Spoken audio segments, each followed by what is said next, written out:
दोस्तों इस वक्त की सबसे बड़ी खबर लीबिया से निकलकर आ रही है, क्योंकि लीबिया फिलहाल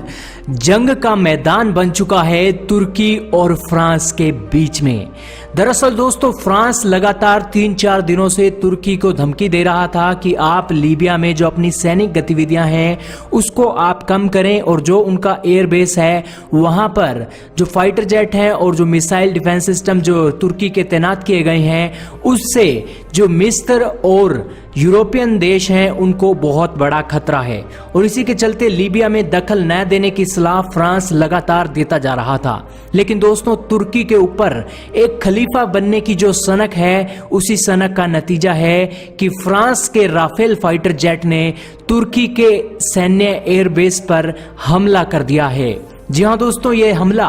तुर्की के एयरबेस पर हुआ है और इस हमले में तुर्की के फाइटर जेट खत्म हुए हैं, उनके ड्रोन खत्म हुए हैं, उनके डिफेंस सिस्टम भी खत्म हो चुके हैं। और दोस्तों यह हमला किया गया है फ्रांस के राफेल फाइटर जेट से, जिससे आप समझ सकते हैं कि जो राफेल फाइटर जेट भारत में आने वाला है उसने अपनी करामात और अपना प्रदर्शन आज तुर्की के खिलाफ लीबिया में कर दिया है। क्या है मामला, करेंगे इसके बारे में बहुत ही डिटेल से चर्चा। चैनल पर नए हैं तो चैनल को सब्सक्राइब जरूर करें और बेल आइकन जरूर दबा दें, क्योंकि ऐसी ही नॉलेजफुल वीडियोस के साथ देश और दुनिया की छोटी से लेकर बड़ी खबर आपको इंडी प्लस न्यूज पर मिल जाती है। दोस्तों असल में मसला शुरू होता है तुर्की की दादागिरी से। तुर्की अपनी दादागिरी दिखा रहा है लीबिया में और अपनी सैनिकों की तैनाती लीबिया की सरकार के लिए वो कर रहा है। तुर्की की जो एक सेना है वो लीबिया की गवर्नमेंट को सपोर्ट करती है और जो लीबिया की सेना है उसे फ्रांस और रशिया सपोर्ट करते हैं। और इसी के साथ ही लीबिया में जिस तरह से तुर्की अपने एयरबेस पर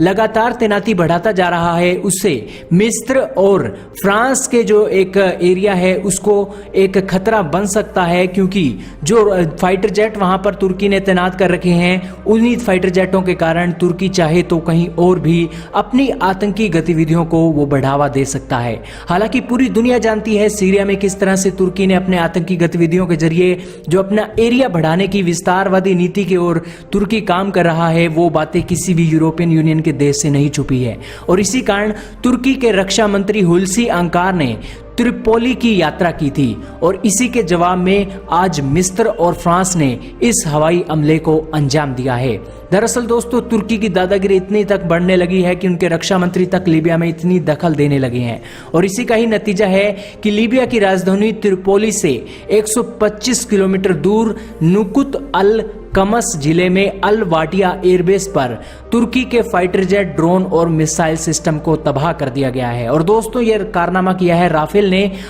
ने तुर्की के F-16 लड़ाकू विमानों के अलावा तुर्की के ड्रोन बैरक्टार TB2 अंका S ड्रोन को हम निशाना बनाया है। और इसी के साथ ही तुर्की के जो एयर डिफेंस सिस्टम थे वो भी राफेल के आगे टिक नहीं सके, और तुर्की का MIM-23 hoc air defence system को भी राफेल ने निशाना बनाया और उसे बिल्कुल तबाह कर दिया। जिससे आप समझ सकते हैं कि जो राफेल फाइटर जेट भारत के पास आ रहा है वो राफेल फाइटर जेट आज चीन और पाकिस्तान के लिए बहुत बड़ी चेतावनी है, क्योंकि ये राफेल फाइटर जेट इतना कारगर है कि तुर्की के F-16 उसके एयर डिफेंस सिस्टम और उसके ड्रोन को बिल्कुल चारों खाने चित कर दिया है। और इसी के साथ दोस्तों तुर्की की इस कार्रवाई के ऊपर तुर्की का अब जवाब आया है और तुर्की का कहना है कि हम Russian S-400 air defence system Libya में तैनात कर सकते हैं। परंतु दोस्तों क्या लीबिया में वाकई आज तुर्की अपने एयर डिफेंस सिस्टम को तैनात करेगा या नहीं ये देखना होगा। लेकिन आज लीबिया में तुर्की के खिलाफ एक नाक कटने जैसा माहौल बन चुका है, क्योंकि